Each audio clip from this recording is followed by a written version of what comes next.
Muy buenos días. Espero que se encuentren muy bien. Em, Voy a empezar diciendo, como siempre y como casi siempre hago todos los días en las mañanas, agradecerles mucho a todos ustedes por su gran apoyo, porque poco a poco empezamos a subir más la audiencia, a ser un poquito más relevantes en esta industria del podcast. Lo cual, bueno, la verdad es que quiero agradecer mucho. Y bueno, independientemente de el tipo de noticias que demos, y ahora que hemos sumado muchas más entrevistas al programa, pues bueno, esto se ha hecho un poco más, digamos, distinto, con distintas alternativas para, para con ustedes, es decir, desde noticias, desde monólogos, desde entrevistas, desde a lo mejor hablar, por supuesto, de temas serios, otros no tanto, incluso de política, que por cierto ese capítulo que tuvimos con la doctora Alejandra San Juan tuvo mucha audiencia, lo cual me pone contento porque quiere decir que pues hay mucho interés en cuestión o con relación en la medicina y que tiene que ver con política. Eso creo que me da pauta a que, bueno, sigamos dando de qué hablar en relación a estos temas. Mm, Como siempre, y como lo dije en ese capítulo, pues creo que el hecho de que la política no nos guste, pues no quiere decir que de verdad no leamos un poco, no estemos como empapados, ya que, pues bueno, finalmente ya sea por buenas o muy malas noticias en cuestión de política, tenemos que estar enterados. Y bueno, por supuesto que sabemos cómo son los políticos y nos madrugan y a veces no sabemos ni por qué. Y en medicina pues no la excepción. En fin, en este capítulo, pues como lo dije, no, independientemente de las buenas o malas noticias, pues siempre hay noticias que tienen que ver con lo malo. Esta vez no creo que sea tan malo, porque siempre estoy investigando y siempre dando a ustedes como lo más actualizado. Y es que tenemos que seguir hablando de COVID-19. La COVID-19 finalmente es una enfermedad que, como sabemos y como se ha vuelto ya una frase muy manoseada, por así decirlo, ya que se convierte en cliché, ahora sí que vino para quedarse. Sin embargo, sigue dando de qué hablar.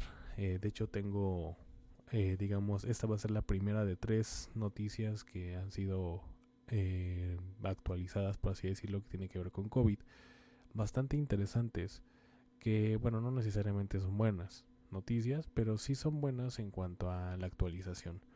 Lo que les voy a platicar hoy es una investigación bastante interesante que por supuesto que a lo mejor no es bueno, porque nos damos cuenta de que la COVID, bueno, pues no es obviamente lo mismo en todas las personas. Afortunadamente hay en unas donde, bueno, no es tan grande y no es la afección no es tan relevante, y en otras sí.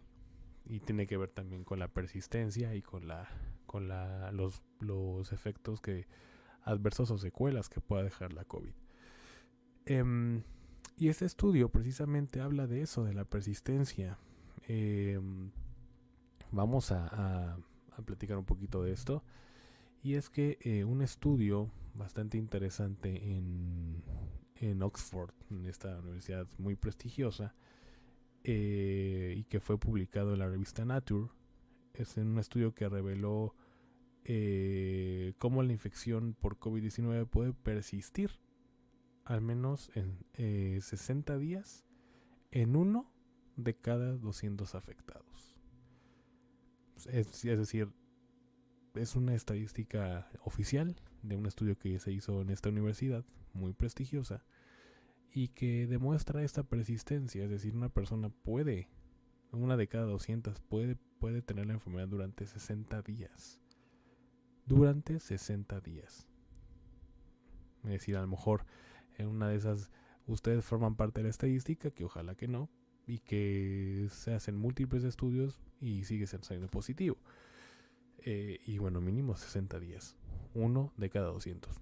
Si bien la estadística es favorable, Es decir, no son muchos, pero bueno, pues siempre está esa posibilidad y a veces pensamos que no nos puede tocar, pero bueno, la vida a veces es muy, muy, muy, muy sorpresiva con cada uno de nosotros y podemos formar parte de esta estadística. Insisto, ojalá que no. Y bueno, pues obviamente durante todo este tiempo lo que ha transcurrido, pues aproximadamente 774, 780 millones de personas han tenido o se han contagiado por la COVID-19. Y lamentablemente 7 millones, de 7 a 7.5 millones han fallecido por esta enfermedad. Obviamente, sobre todo en 2020, 2021, ¿no? Un poco de rezago en 2022. Pero bueno, estas estadísticas son así y esta universidad de Oxford, bueno, pues investigó esto y logró esta conclusión. Y bueno, pues obviamente, ¿cómo es que lo hace? Pues están investigadores perdón, de esta universidad, específicamente en Reino Unido, porque bueno, el Oxford es allá, hicieron este estudio concluyendo precisamente esto. Había cuestiones importantes en el fondo. Las infecciones persistentes por el coronavirus pues pueden actuar como reservorios virales que podrían generar futuros brotes, dar lugar incluso a estas mutaciones, sobre todo que tiene que ver con personas inmunocomprometidas, es decir, personas que tenían el virus o tienen el virus como en su cuerpo durante mucho tiempo, es decir, bastante carga viral o la carga viral que fuera durante mucho tiempo en su organismo, pues obviamente daba origen a este tipo de factores, ¿no? Tanto la mutación como el contagio a otras personas. Y esto, bueno, se fue dando y fue cuando se puede, digamos, nacer este concepto de COVID prolongado. Sin embargo, bueno, pues obviamente, como les comenté al principio, no es lo mismo en las personas, siempre es diferente. Y bueno, pues a estas mutaciones, pues sabemos muchos que entre ellas está la alfa y la Omicron, dieron lugar a esto. Ahora, estos investigadores utilizaron datos de la encuesta sobre infecciones por la COVID de la ONSCIS, es decir, de la Oficina Nacional de Estadística del Reino Unido, que bueno, obviamente pues realiza los estudios o los testeos, por así decirlo, a los participantes aproximadamente una vez al mes. Entonces, pues como les digo, una vez al mes y estar haciendo estudios, pues llegar a esta conclusión costó trabajo. Ahora, de estos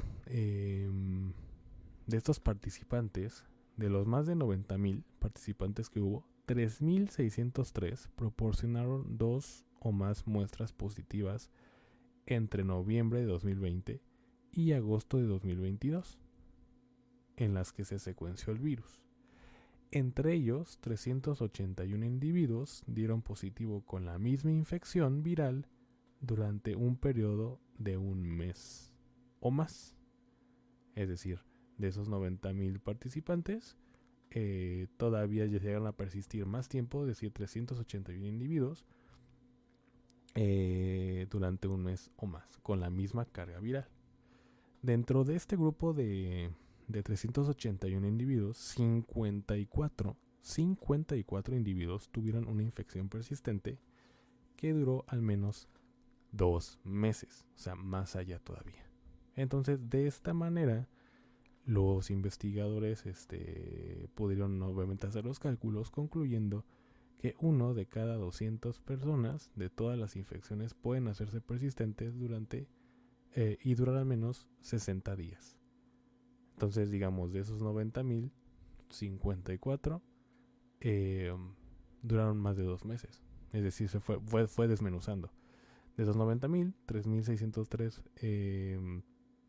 proporcionaron 2 o más muestras positivas entre noviembre de 2020 y agosto de 2022.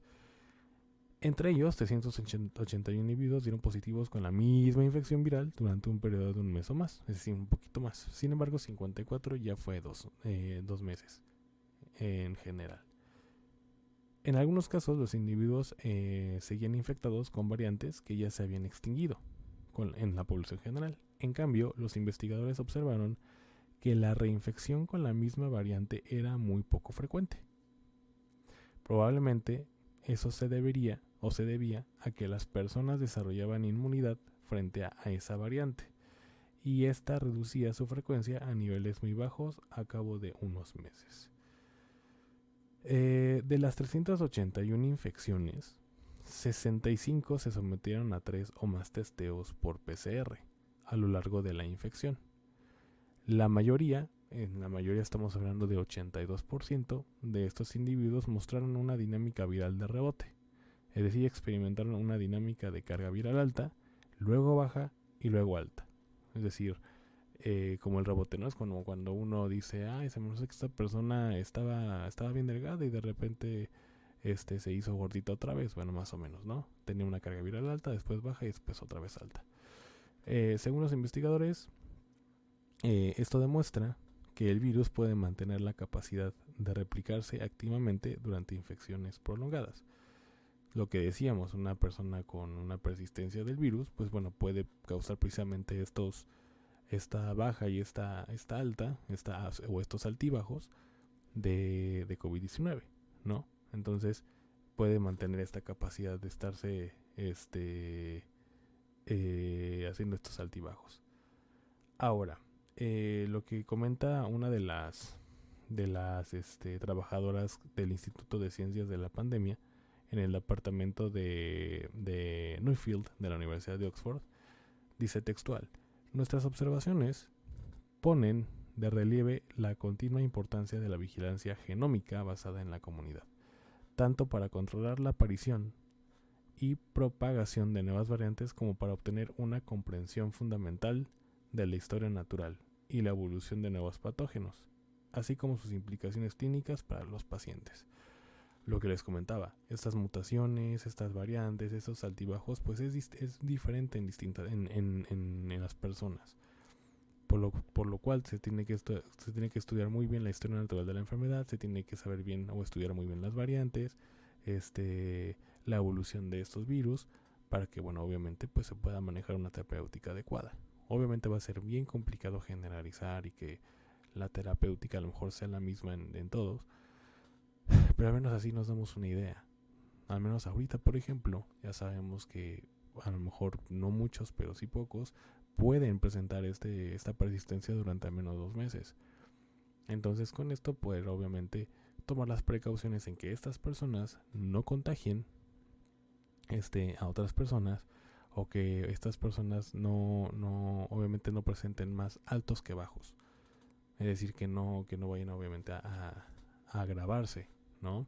Y obviamente usando, por supuesto, la terapéutica, estudiando un poquito más o poniendo más atención a la medicina preventiva. Y bueno, pues obviamente todos estos estudios siempre van a aportar más, ¿no? A lo mejor no son buenas noticias, a pesar de que sean pocos, porque obviamente, aunque sea uno, siempre va a ser como mala onda o triste de que una persona pueda persistir durante tanto tiempo, ¿no? Bueno, el virus en este caso. En el estudio, las personas con infecciones persistentes tenían un 55% más de probabilidad de afirmar que tenían síntomas de COVID prolongado más de 12 semanas que las personas con infecciones más comunes. Ciertos individuos mostraban un número extremadamente elevado de mutaciones, incluidas algunas que definen nuevas variantes del coronavirus, alteran los blancos de los anticuerpos monoclonales e introducen cambios en la proteína epiga del coronavirus. Bueno, esto ya es de genética, pero prácticamente lo que estamos comentando, ¿no? Una persona que tenga este concepto de COVID prolongado, pues puede tener este riesgo de que esta mute y de que esta persona presente bastantes mutaciones, y bueno, pues obviamente los síntomas a lo mejor no cambian, pero a lo mejor por eso se presentan estos altibajos, ¿no? y que a lo mejor en una etapa esta persona pueda contagiar más que a otra. Sabemos que algunas variantes son mucho más contagiosas que otras, y a lo mejor hay temporadas en las que estas personas que tienen el COVID prolongado, o al menos se usa este concepto, pues pueda obviamente ser riesgo para que otras personas se puedan contagiar. Sin embargo, continuando con el artículo, la mayoría de los individuos no albergaban un gran número de mutaciones. Entonces, lo que les digo, no todas, no la gran mayoría, pero hay unas que sí. La mayoría no tiene esta varianza de mutaciones tan relevante. Este hallazgo sugiere que no toda infección persistente será una fuente potencial de nuevas variantes de preocupación. Correcto, lo entendemos. En general, es decir, hay personas, pero en general no es así. En general no presentan estas mutaciones tan elevadas como lo presentaron este mínimo de personas.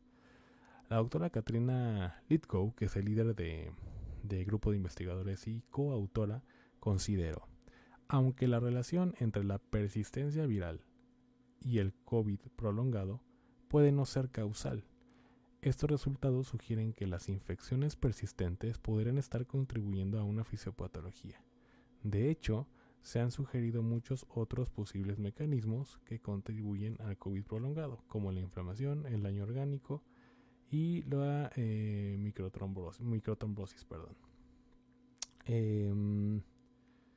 Bueno, estos son otros resultados. Más o menos, ¿cuáles los síntomas de la del COVID prolongado? Pues los más o menos que ya conocemos. Más o menos se podrán dar ustedes una idea, como fatiga, dificultad para concentrarse, dolores musculares, en términos médicos mialgias, dificultad para respirar, síntomas cardíacos y circulatorios, opresión o dolor del pecho, palpitaciones, cambios en la frecuencia cardíaca, dolor articular o artralgia, dolores musculares y articulares, ya había mencionado, dolor en la espalda u hombros, síntomas neurológicos, síntomas o más bien incapacidad para pensar con claridad o concentrarse, dolores de cabeza y alucinaciones, amnesia, mareos, dificultad motora o del habla y hormigueo. Más o menos son como algunos síntomas que a lo mejor en ustedes, que a lo mejor los que experimentaron ya COVID, pues algunos de ellos lo tuvieron la experiencia de tenerlos.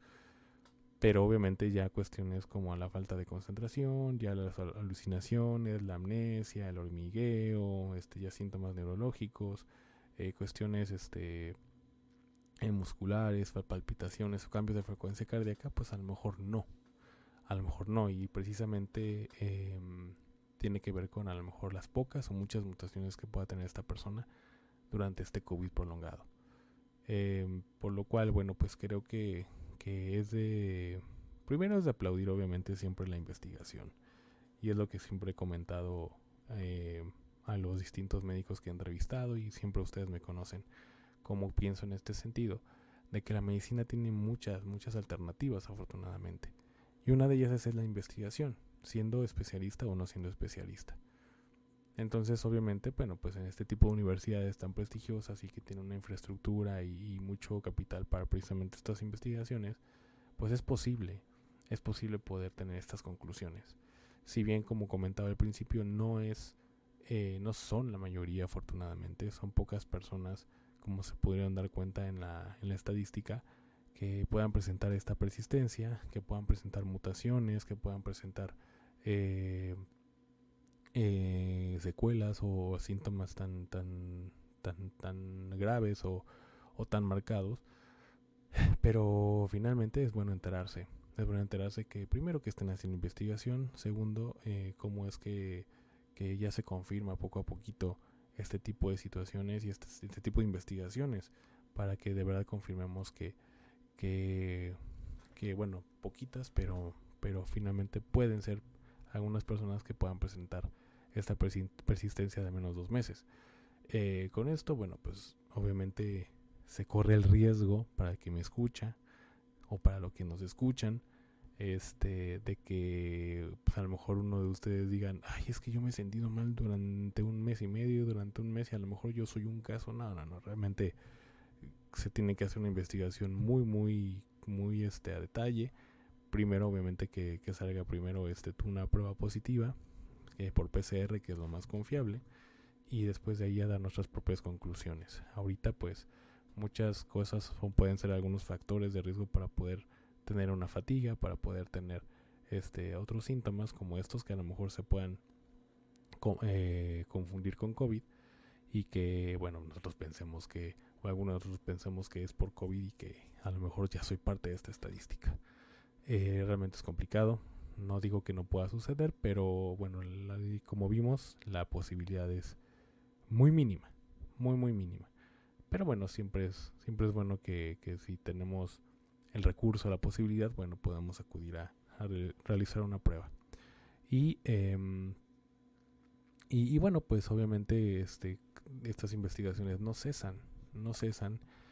Y va a ser bien interesante porque también en otro capítulo vamos a hablar de que hubo una investigación también de cómo ya se define qué tipo de enfermedades o el riesgo que puede existir, como todo en la vida. Las vacunas contra COVID, y ya muy específicamente